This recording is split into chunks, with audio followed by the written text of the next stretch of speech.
ప్రభుత్వం దగ్గర చిత్తశుద్ధి లేదనే మాట ప్రతి బీసీ నేత చెప్తున్న మాట సార్. ప్రభుత్వం దగ్గర చిత్తశుద్ధి పక్కన పెడితే ఇప్పుడున్న బీసీ నాయకుల్లో చిత్తశుద్ధితో ఉన్నవాళ్ళు ఎవరు మీ అభిప్రాయం ప్రకారం? అంటే నేను మా నాయకులను విమర్శించలేను. హ్మ్. ఎందుకంటే సాధారణంగా నేనంటే కమిషన్ చైర్మన్ చేసిన కాబట్టి కొంత లోతుపాతులు, నాకు చట్టాలు అవన్నీ తెలుసు. హ్మ్. మా వాళ్ళందరూ ఏమనుకుంటారంటే అది ఏదో ఒకటి ఇస్తానంటాడు కదా! 42% ఇస్తా అంటాడు కాబట్టి సపోర్ట్ చేద్దాం అనుకుంటారు. కానీ మరో నేనేమంటున్నానంటే మోసం చేస్తాడు ఈ రేవంత్ రెడ్డి. మీరు మొదటి నుంచి నేను అంటున్నారు. మొదటి నుంచి అంటున్నా. చట్టబద్ధమైన కమిషనే లేదు. ప్లానింగ్ డిపార్ట్మెంట్ ద్వారా సర్వే చేయిస్తున్నాడు. ఇది మోసం. చట్టబద్ధమైన కమిషన్ లేకపోవడం మోసం. మళ్ళీ ఇంకో వర్కింగ్ గ్రూప్ ఇవ్వడం మోసం. ఇదంతా కూడా మనకు అరచేతిలో వైకుంఠం చూపించి నేను అంత కరెక్టే చేస్తానా, నాదేం తప్పులేదు. కోర్టు, గవర్నర్ ఆపితే బీజేపీ, రాష్ట్రపతి ఆపితే బీజేపీ. హ్మ్. మరి మా పాలిత రాష్ట్రాలలో బీజేపీ గవర్నర్లు ఆపిన కాడ హైకోర్టులు కొట్టేస్తే, సుప్రీంకోర్టు కొట్టేస్తే మేము ఏం చేయలేకపోతున్నాం కదా. కారణం ఏమిటి? హ్మ్. బీహార్లో ఎవరి ప్రభుత్వం? బీహార్లో నితీష్ కుమార్ది మా ప్రభుత్వమే కదా. అక్కడ 65% రిజర్వేషన్తో చట్టం ఇస్తే పాట్నా హైకోర్టు ఆ చట్టాన్ని సెటిసైడ్ చేస్తే సుప్రీంకోర్టు స్టే ఇవ్వకపోతే మరి మా వాళ్ళు ఎవరైనా ఫోన్ చేసి ఇచ్చేవే వాళ్ళకి అనొచ్చు కదా. ఎందుకు అయితే లేదు? హ్మ్. కాబట్టి తప్పుడు ఆలోచనలు ఉండకండి. హ్మ్. రాజ్యాంగ వ్యవస్థలను, న్యాయ వ్యవస్థలను శాసించేటటువంటి శక్తి ఇంకా రాలే మన ప్రభుత్వాలకు. ఓకే. తప్పది. మీ దగ్గర తప్పులు పెట్టుకొని గవర్నర్తో సంతకం పెట్టించు, రాష్ట్రపతితో సంతకం పెట్టించు అంటే జైలు ఎట్లా పెట్టించుకున్న సంతకం? ఓకే. నువ్వు పంపినటువంటి దాంట్లో నేను చాలాసార్లు చెప్పిన 9వ స్కెడ్యూల్లో పెట్టంటావు. నువ్వు 9వ స్కెడ్యూల్లో పెట్టావని అసలు అడిగినావా? నువ్వు అసెంబ్లీలో తీర్మానం చేసినావా? లోక్సభలో తీర్మానం చేసినావా? నీ మంత్రివర్గ తీర్మానం ఉన్నదా? నువ్వు ప్రధానమంత్రి గారిని అఖిలపక్షం కల్పించినవా? రాష్ట్రపతి గారిని అఖిలపక్షం కల్పించినవా? నువ్వు జంతర్ మంతర్ దగ్గర ఎవరి కోసం ధర్నా చేసినావు? నీ ఇండియా కూటమి పార్లమెంట్లో, లోకసభలో ఇంతవరకు 42% రిజర్వేషన్ గురించి ఎందుకు మాట్లాడలే? నువ్వు జంతర్ మంతర్ దగ్గర ధర్నా చేసినప్పుడు మరి రాహుల్ గాంధీ గారి నుంచి మొదలు పెడితే మల్లికార్జున ఖర్గే వరకు, కేసీ వేణుగోపాల్ గారు, ప్రియాంక గాంధీ, సోనియా గాంధీ గారు ఎందుకు రాలే? నీ పవర్ ప్లాంట్ ప్రజెంటేషన్ ఎందుకోసం చేసినావు? ఆమె నేను రాలేదయ్యా అంటే నువ్వు ఆస్కార్ అవార్డు ఇచ్చిందని చూపించుకుంటావు ఆ లెటర్. కాబట్టి ఇవంతా కూడా మోసం చేసేటటువంటి ప్రయత్నం ఇప్పుడు జరుగుతున్నది. బీసీ నేతలు కాబట్టి సార్ నిజాలను తెలుసుకొని ప్రభుత్వం మీద మనం దండయాత్ర చేయాలి. బీసీల కోసం ప్రభుత్వం మీద దండయాత్ర చేసి మాకు మోసం చేసినావు, నువ్వు అన్ని తప్పు చేసినావు, అన్ని కరెక్ట్ చేయని ఎంబడి ఉంటావని చెప్పు. అన్ని వదిలిపెట్టిపోదాంపా, అందరూ సిద్ధంగా ఉన్నాం. మా జెండానే, మా ఎజెండానే బీసీ జెండా కదా. హ్మ్. పార్టీలను పక్కన పెడతారా అన్ని సార్? పెడతాం, బీసీల కోసం ఏదైనా చేస్తాం. అదే జెండా పట్టుకొని పుట్టినాం, అదే జెండా పట్టుకొని చస్తామండి. నా జాతి, నా నా నా నా బుడబుక్కల వాళ్ళకు, నా బాలసంతు వాళ్ళకు, నా పిచ్చకుంట్ల వాళ్ళకు, వీరభద్రియులకు, అడక తినటోళ్లకు వార్డు మెంబర్లు అవుతారు, ఎంపీటీసీలు అవుతారు, జడ్పీటీసీలు అవుతారు అంటే అంతకన్నా ప్రజాస్వామ్య స్ఫూర్తి ఏముంటుంది? వాళ్ళ కోసం వస్తాం. Great word sir. 4-5 కులాల గురించే కాదు కదా బీసీ అవును. రిజర్వేషన్లు అన్ని. అవును. 130 కులాలలో 70 కులాలు ఇంతవరకు వార్డు మెంబర్లు కాలే, అవును. ఎంపీటీసీలు కాలేదు, జడ్పీటీసీలు కాలేదు, ఎమ్మెల్యేలు ఎంపీలు కానేగాం. హ్మ్. ఇంకా ఐఐటీ కూడా కాకుండా చేస్తున్నారు కదా, కుట్రలు చేస్తున్నారు కదా. ఉన్న రిజర్వేషన్లు మొత్తం తొలగించాలని చెప్పి కుట్ర జరుగుతున్నారు కదా. ఆ కుట్రను భగ్నం చేసి బీసీల ఏకమై ప్రభుత్వం మీద దండయాత్ర ప్రకటించి మరో స్వాతంత్ర సమరానికి సిద్ధం కావాల్సినటువంటి అవసరం ఉంది. ఆ రాజకీయ పార్టీ ఈ రాజకీయ పార్టీని తిట్టుకుంటూ చేరితే లాభం లేదు. ఎవరైనా ఒకటే. కాకపోతే ఏమంటున్నానంటే ఇంతో అంతో దేశానికి స్వాతంత్రం వచ్చిన తర్వాత ఒక ఛాయ్ వాలా ఈ దేశానికి ప్రధానమంత్రి, ఈ దేశంలో అప్రత్యాతమైనటువంటి ప్రగతిని చూపిస్తున్నాడు నరేంద్ర మోడీ గారు. అది వాళ్ళ మనం గౌరవించాలి. నెహ్రూ ఫ్యామిలీ, గాంధీ ఫ్యామిలీ వీళ్ళెవరు కూడా సామాన్యమైనటువంటి స్థితిలో పుట్టినటువంటి వాళ్ళు కాదు. ఒక సర్పంచ్ కూడా గెలవలేనటువంటి కుటుంబంలో పుట్టి, ఒక పూట తింటే ఒక పూట ఉపాసం ఉండేటటువంటి కుటుంబంలో పుట్టి, వడ్నాగర్లో ఒక రైల్వే స్టేషన్లో ఛాయ్ అమ్మినటువంటి వాడు ఈ దేశానికి ప్రధానమంత్రి అండి. 3 సార్లు ముఖ్యమంత్రి, 3 సార్లు ప్రధానమంత్రి. ఒక్క అవినీతి మరకున్నదా? ఆలోచించాలి. వాళ్ళ దేశంలో ఉన్నటువంటి వాళ్ళందరూ ఆలోచించాలి. మోడీ ప్రభుత్వంలో అయినా బీసీ రాజ్యాధికారం, బీసీ సామాజిక న్యాయం సాధించాలంటే ఇప్పుడున్న బీసీ నేతలకు ఏం చెప్తారు?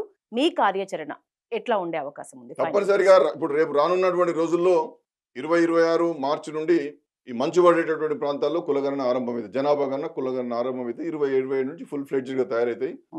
ఆ యొక్క కులగణన పూర్తయిన తర్వాత మీరు చూడండి, మహిళా రిజర్వేషన్లు, మహిళా కోటాలో బీసీ కోటా, మహిళా రిజర్వేషన్లో బీసీ కోటా వస్తుంది, చట్టసభలో బీసీ కోటా వస్తుంది, రాజ్యాంగబద్ధమైనటువంటి మంత్రివర్గం ఏర్పడుతుంది.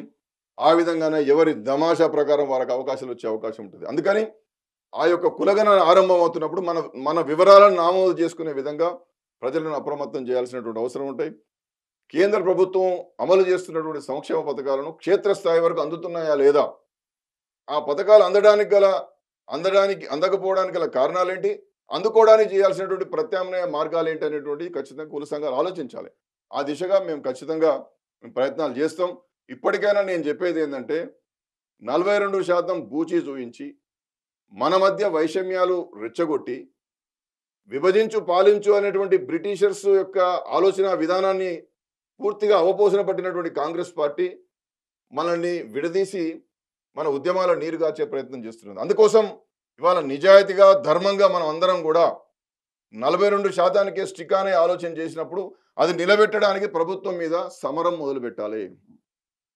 దీంట్లో బీజేపీ పాత్ర లేదు. నేను బీజేపీ పార్టీ వాని కాబట్టి మాట్లాడడం లేదు. పద్ధతులు ఏవి కూడా సరిగా పాటించకుండా ఒకసారి బిల్లులు పంపుతారు, ఒకసారి ఆర్డినెన్స్ పంపుతారు, మళ్ళీ ఆర్డినెన్స్ సంబంధించిన మళ్ళీ బిల్లులు పంపుతారు. ఇట్లా రకరకాలుగా గవర్నర్ గారు పంపించి నువ్వు సంతకం పెట్టకపోతే బీజేపీ పెట్టమంటలేదంటే ఎట్లా? రాష్ట్రపతి గారు పంపించిన బిల్లులలో ఏమన్నా నువ్వు చెప్పినావా? మాకేమన్నా ఆ బిల్లులలో ఏమన్నా చెప్పినావా? కోర్టు నువ్వు నీ నివేదికలు ఏవి అన్నదాకా నువ్వు సోయినలేవు. మొన్న ప్రత్యక్షంగా మనం చూసినాం కదా, హైకోర్టులో అడ్వకేట్ జనరల్ గారు ఒక వివరాలు చెప్తే అభిషేక్ సింఘ్వి గారు ఒక వివరాలు చెప్పారు. ఆ విధంగానే రవికుమార్ వర్మ గారు ఇంకో తీరు మాట్లాడారు. ముగ్గురు యొక్క వాదనలకు సంబంధం లేకుండా మాట్లాడారు. మూడు రకాలుగా మాట్లాడారు. ఆయన ఒక శాతం చెప్తే ఈయన ఒక శాతం చెప్పిండు. కాబట్టి ఇంత వేగ్గా ఇంత వీక్గా ఎందుకు ఉండాలి మీరు? బీసీ నేతలని నేనేమో అనుకుంటూనే పార్టీలుగా విడిపోయిన అందరిని అయితే కలుపుకున్నారు చాలా చాకచక్యంగా. మీరిచ్చే సూచన ఏంటి? ఇప్పుడున్న కార్యాచరణ ప్రకటిస్తున్న బీసీ నేతలకైనా బీసీ ప్రజలకైనా, ఒక మొదటి నుంచి బీసీ వాదం నెత్తికెత్తుకుని స్టూడెంట్ లీడర్ నుంచి ఉన్న మీరు ఇచ్చే సూచన అంటే ఏంటి? ఒకటి, వాస్తవాలను మనం వాస్తవంగా గమనించాలి. మనకు ఒక అవకాశం వచ్చింది. 42% అనే మాటతో అధికారంలోకి వాళ్ళు వచ్చిండ్రు. అది నిలబెట్టకుండా ఏమాత్రం అవకాశం ఉన్నా కోర్టులలో వీగిపోయే విధంగా ప్రభుత్వం ప్రవర్తిస్తున్నది. దానికి మనం సపోర్ట్ చేయడం ద్వారా మనకు నష్టం జరుగుతుంది. ఏ సిద్ధాంతాన్ని అయితే నమ్ముకున్నామో, ఏ ఆలోచనతోనైతే నాయకులుగా చలామణి అవుతున్నామో, ఆ సిద్ధాంత భావజాలాన్ని నిర్వీర్యం చేసే కార్యక్రమం ఈ రాష్ట్రంలో జరుగుతున్నది. అది మనం గమనించాలని మనవి చేస్తా ఉన్నాం. పద్ధతులన్నీ కూడా కరెక్ట్ పాటించి చట్టబద్ధంగా ముందుకు పోతే అసాధారణ పరిస్థితులు సృష్టిస్తే 42% సాధ్యం. హైకోర్టులో సాధ్యం కాకపోతే సుప్రీంకోర్టులో సాధ్యం. సాధ్యమయ్యే విధంగా ఈ ప్రభుత్వం నడుచుకోవడానికి అందరం ఏకమైదాం. ఈ రాష్ట్రంలో ఉన్నటువంటి అన్ని రాజకీయ పార్టీలు సపోర్ట్ చేస్తున్నాయి. ఎవరు వ్యతిరేకిస్తలేరు.